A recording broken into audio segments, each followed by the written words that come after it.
Well, hi everybody. This is Linda from North Central Texas. And I did this little project last night and I should have videoed it, but I didn't.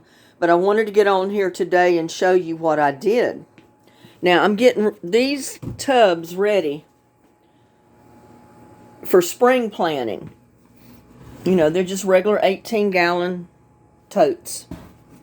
And what I did, I put my hole like normal, about 2 inches up from the bottom.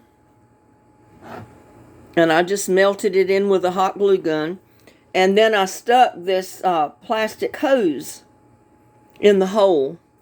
I put hot glue around it, and then I put my the other glue on top of it to give it double sealant. And if it does leak a little bit, it doesn't matter. But what I'm doing with this, I've did 4 of them. You can see I've got 4 of them in my kitchen because the glue is still drying. It's dried on these 2, but these 2 over here, the all-purpose glue has not dried yet. You see it's still white, but it'll dry and it'll clear up and be white. But I've got the little hose in all 4 of them.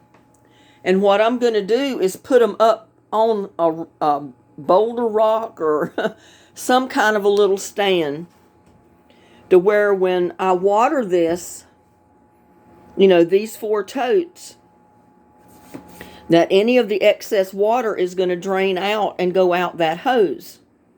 That way I can direct that compost tea that comes out of this tote and drains out, because it'll be like this on whatever it's sitting on, to where you can put a pot or a bucket or anything under that you want that compost tea to go in.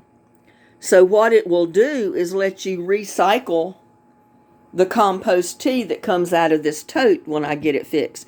Because I'm going to put my wood in the bottom like normal. I'm going to put my leaves in. I'm going to put a lot of the dying tomato plants, pepper plants, and stuff like that in these 4 totes, because I'm going to have a lot of it after this week. Because, you know, I don't expect my tomato plants or my peppers or any of the summer crops to live through the winter. I mean, they just naturally die out. It's the winter crops that you plant in the wintertime.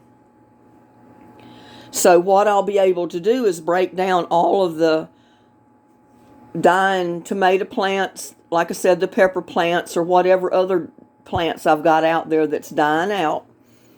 I'll put it on top of the leaves. I can put my compost in, or not my compost, but my food scraps in there. I can put more leaves on. I can put my cardboard, my paper, you know, my newspaper, whatever else I'm going to put in there. I can put more dirt in. You know, just like we normally build a tote, but I'm going to try to put a little bit extra green matter, which is the tomato plants and pepper plants. I'm going to try to put a little extra food scraps to break down. And then these 4 totes will put out some really good compost tea come springtime. Because I'm not going to water them now. It's going to rain and all that, so it'll keep them wet. And on the inside, you can see I've got a little bit of the pipe sticking out. It doesn't have to stick out that far. It just happened that way.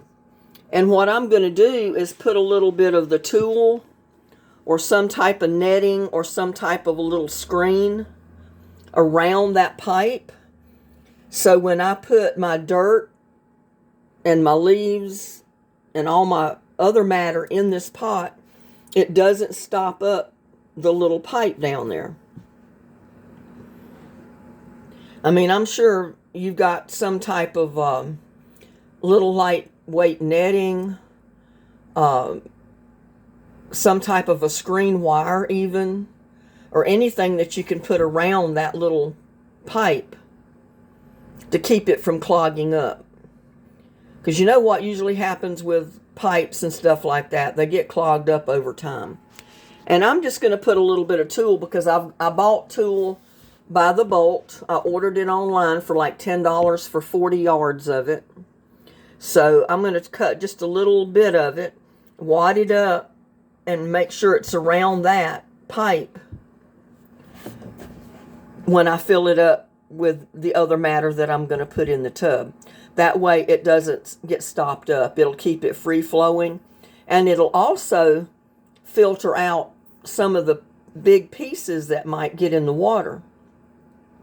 That way it kind of strains the compost tea, so when it comes out the pipe, if I want to let it drain into a watering can, I can, and it's not going to clog the holes up in the watering can. You know, I've got 2 watering cans. I've got one that I cut the end of it off so it would be free flowing, so I could put thick compost tea in there or thin, either one, it doesn't matter.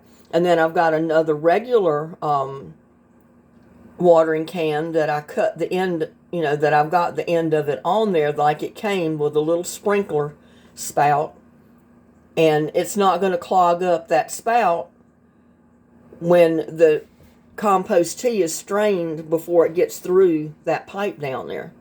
So it's going to come out pretty clean.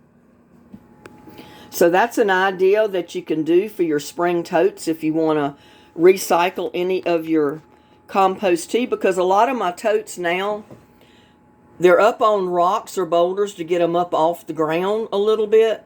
So when I mow, I can mow around them, and the blade of my mower will hit the rock and not my tote to knock a hole in it. But they're not really high enough to put a bucket or some type of watering can or something like that under. But these 4, I'm going to put up high enough that I can drain them into a watering can or a small bucket or something like that to repurpose the water. Because, like I said, here in Texas, we get dry. You know, in the summertime, like last summer, 105, 110 degree weather. We were in a drought all summer. They were rationing our water. And this is another way to save on water. Because when I water this big tote with whatever I've got planted in it, that compost tea is going to fill up the bottom of the tote naturally. But anything that this tote can't hold is going to come out that pipe, and it's going to go into a bucket. I can use it to re-water this same tote, or I can use that water that comes out, the compost tea. I can use that compost tea to take it and water some of the other plants in the same area. So it's just another tip to give you on some of the spring planting if you want to start getting totes and buckets ready right now, you know, for your spring planting time. And like I said, if my greens survive this week, I'll have plenty of pots and totes to transplant those plants in, because I can put them in all the pots where the tomato plants, the okra, and my pepper plants are growing now, because I don't think they're going to withstand 10 degrees and 16 degrees this week, because we're going to have 2 nights. One night, Thursday night, it's going to get down to 10 degrees. They said Friday night, it's going to be like 16 degrees. And then one night, it's going to be 20 degrees. And then it's going to start climbing and get back up in the 40s like the next week after that. So I'm not making a lengthy video. I just wanted to get on here and show you what I did, what I started last night, and what I've got in here right now, because I'm not going to put these even in the shed until the glue dries on these other 2 totes over here. As you can see, it's still white, so you know that glue is not dry, because it'll turn like a transparent clear white when it dries. And that's just regular all-purpose glue that's safe. It's not, doesn't have any chemicals or anything like that in it. In fact, I could show you what I used. The tacky glue. And I'm sure all of you have probably used that at one time or another on crafts, school projects, and stuff like that. So you know it's safe. It's not going to hinder anything that water gets on, or, you know, it might drain down in the pot to rewater anything. You don't have to worry about any chemicals or anything like that getting into your compost tea. So just wanted to get out here and give you that little tip. I got a lot of other stuff that I need to be doing today. But as soon as I do anything else as far as in the garden or for the garden, I will definitely make a video. And, you know, I should have made a video last night when I started doing this, but didn't think of it till after I got the glue on them. And I said, well, why didn't I make a video of doing this? I said, my viewers are probably going to want to know. And that, excuse me,